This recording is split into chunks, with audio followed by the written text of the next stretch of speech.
Let's be honest, the world of investing feels like it's getting more complicated every single day. Between AI-driven markets, fluctuating interest rates, and the constant noise on social media, it's hard to know where to actually put your hard-earned pounds. Most beginners make the mistake of chasing the dragon, buying whatever is trending today only to watch it crash tomorrow. But successful investing isn't about being a genius, it's about balance. Today I'm showing you the rule of 3. It's a simple system to divide your money into 3 pillars.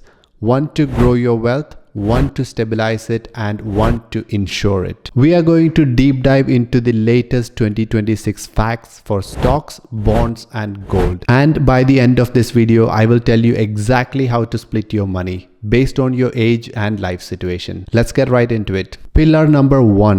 Stocks. Think about stocks as the engine of your wealth building car. When you buy a stock, you aren't just betting on a ticker symbol. You are becoming a partial owner of a real business. Why do we use them? Growth. Stocks are the only asset class that consistently beats inflation over the long haul. In 2026, we have seen a fascinating shift.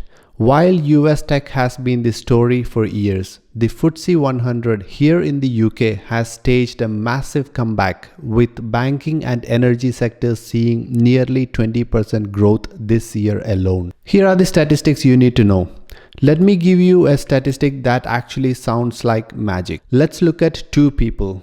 The early bird and the striver. The early bird starts investing £250 a month at the age of 20. They do this just for 10 years and then at the age of 30, they stop entirely. They never put another penny. The striver waits until age 30 to start, but they invest the same £250 a month every single month for 35 years until they retire at 65. Even though the striver put in way more money over a much longer time, the early bird still ends up with a bigger nest egg at retirement. That is the power of compounding in action. In the world of stocks, time isn't just money. Time is a massive multiplier that does hard work so you don't have to. The 2026 reality. You don't need to pick individual winners. For beginners, I recommend low-cost global index fund. This lets you own a basket of 500 or 1000 of the biggest companies in the world. It's the engine that turns your small monthly savings into a life-changing nest egg. Pillar 2. Bonds. If stocks are the engine, bonds are the suspension.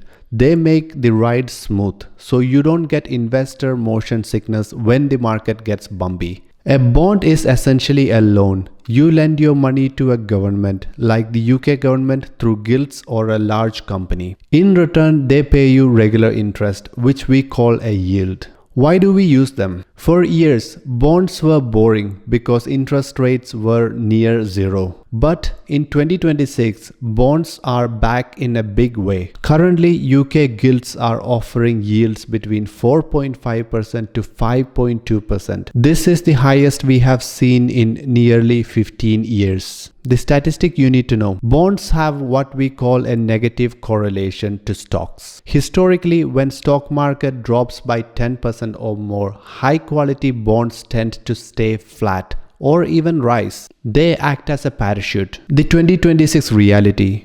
With the Bank of England expected to cut interest rates towards 3.5% later this year, price of existing bonds is likely to rise. This means as a bondholder in 2026, you aren't just getting that 5% interest.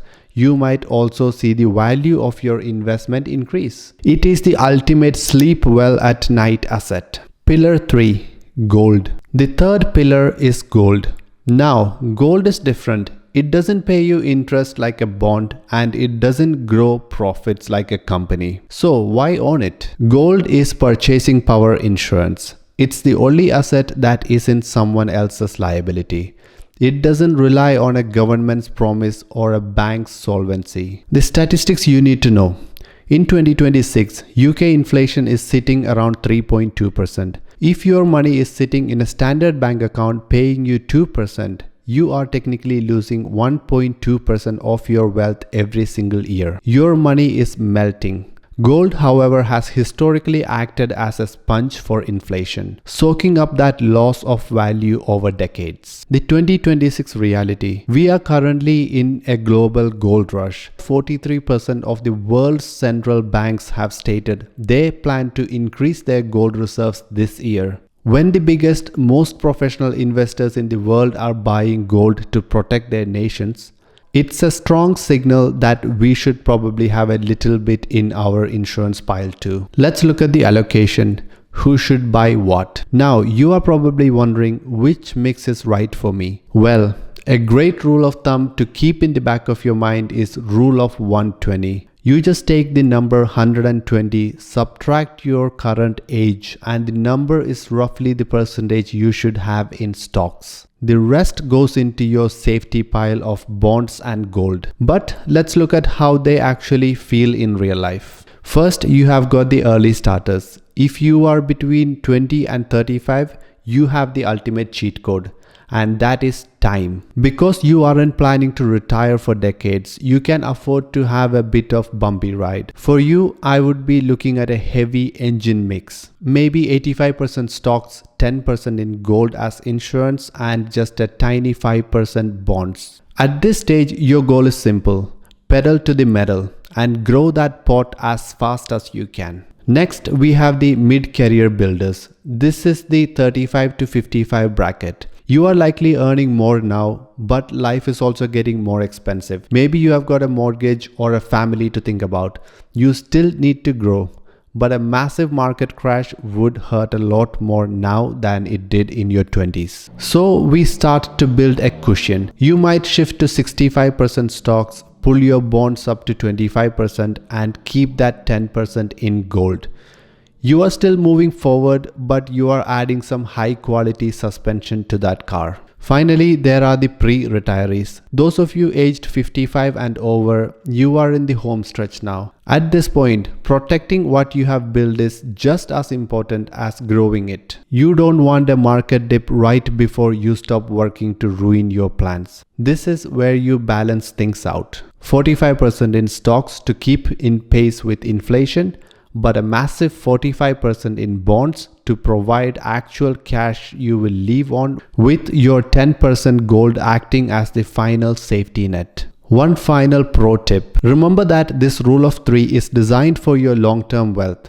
Before you start, make sure you have got a rainy day fund sitting in a high yield savings account for emergencies. The rule of 3 is for money you don't need for at least 5 years. Investing isn't about being the smartest person in the room. It's about being the most disciplined. Use stocks to build your future. Use bonds to protect your present and gold to insure it. If this made the world of investing feel a little less intimidating, do me a massive favor and hit that like button. It helps the channel grow and lets me keep making these videos for you. Thanks for watching and I will see you on the next one.